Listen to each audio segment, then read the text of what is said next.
2월 19일 금요일 새벽, 오늘 말씀의 제목은 하나님을 향한 거룩입니까? 강팍함입니까? 말씀은 이사야 59장 16절 말씀입니다. 사람이 없음을 보시며 중재자가 없음을 이상히 여기셨으므로. 많은 사람들이 기도를 포기하고 하나님을 향해 마음이 강팍해지는 이유는 우리가 기도할 때 감상적인 관심만 가지기 때문입니다. 기도한다는 말은 듣기 좋습니다. 기도에 관한 책들을 읽어보면 기도가 얼마나 유익한지를 알려줍니다. 기도할 때 우리 마음이 평강을 누리며 우리 영혼이 높은 곳으로 들려진다고 합니다. 그러나 이사야는 하나님께서 그러한 잘못된 기도의 개념에 놀라시는 것처럼 암시합니다. 경배하는 마음과 중보 기도는 병행되어야 합니다.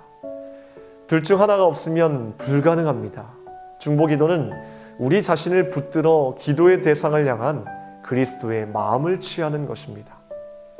우리는 너무나 자주 기도 가운데 하나님을 경배하는 마음을 갖기보다 기도 응답이 어떻게 되어야 하는지의 논리를 펴나갑니다. 당신의 기도를 통해 하나님을 경배합니까? 하나님과 논쟁합니까? 저는 주께서 이 일을 어떻게 하실지 모르겠습니다. 이렇게 말하는 것은 하나님을 경배하고 있지 않다는 분명한 증거입니다. 하나님을 뵙지 못하면 우리의 마음은 강팍해지고 고집이 세워집니다. 자신의 간청들을 하나님의 보좌 앞에 던져두고 우리가 원하는 것을 그분이 하셔야 한다고 명령을 내립니다. 이런 기도 자세는 하나님을 예배하는 것이 아니고 그리스도의 마음을 가지려고 구하는 것도 아닙니다. 우리가 하나님을 향해 강팍해지면 다른 사람을 향해서도 강팍하게 될 것입니다. 기도하는 대상을 향해 그리스도께서 어떤 마음을 가지셨는지 그 마음을 갖고 싶어 주님께 예배하는 마음으로 매달립니까? 아니면 마음이 굳고 고집을 부리십니까? 마땅한 중재자가 없습니다. 당신 자신이 중재자가 되십시오. 실제로 중보기도의 사역을 시작하십시오. 중보기도의 사역은 당신의 모든 힘을 필요로 합니다. 그러나 그것은 함정이 없는 사역입니다. 복음을 외칠 때는 사람을 의식하거나 인기를 구하는 등의 덫이 있을 수 있어도 중보기도에는 함정이 있을 수 없습니다.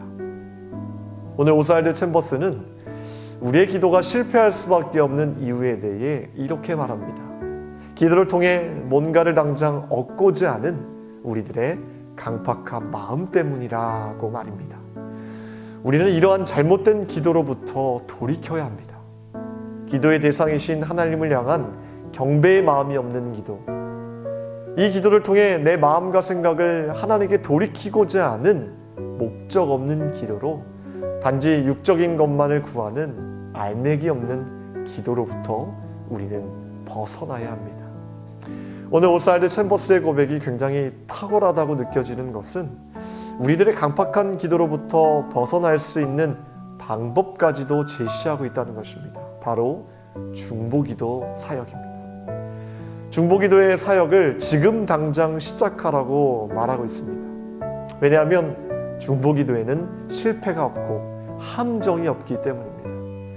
우리가 누군가를 위해 먼저 중보기도의 사역을 하게 된다면 우리는 나라는 자아로부터 벗어날 수 있을 뿐 아니라 하나님의 마음으로 기도할 수 있게 될 것입니다.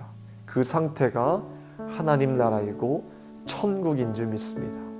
사랑하는 성도 여러분, 우리는 지금이야말로 나라를 위해 내 가족과 이웃을 위해 기도할 때입니다. 역사는 기도하는 자에게 속합니다. 오늘은 특별히 이 새벽에 중보기도의 볼을 쏘시기 바랍니다. 우리 함께 기도할 때 주님께서 응답하여 주시고 이 나라와 민족과 가족과 이웃을 구원하여 주실 줄 믿습니다. 기도하겠습니다. 하나님, 오늘 당장 중보기도의 사역을 시작하기를 원합니다. 나라와 민족을 위해 기도합니다. 갈등과 분열이 많은 이 나라와 민족을 불쌍히 여겨주시사 하나님의 공의와 정의가 나타나는 귀한 나라로 세워주시옵소서. 하루속히 코로나 광풍이 하나님 종식되게 하셔서 마음껏 주님께 예배하며 찬양할 수 있도록 도와주시옵소서. 중보 기도할 때 특별히 내 가족과 내 이웃을 위해 기도합니다. 그들을 구원하여 주시고 하나님의 계획 속에 그들을 움직여 주시옵소서. 오늘 주님의 마음을 가지고 하나님의 마음을 가지고 기도하는 제목들마다 응답하여 주시고 특별히 중보 기도를 시작하는 우리들의 마음 가운데 풍성한 은혜를 더하여 주시옵소서. 감사드리오며 우리를 원하신 예수 그리스도의 이름으로 기도하옵나이다. 아멘.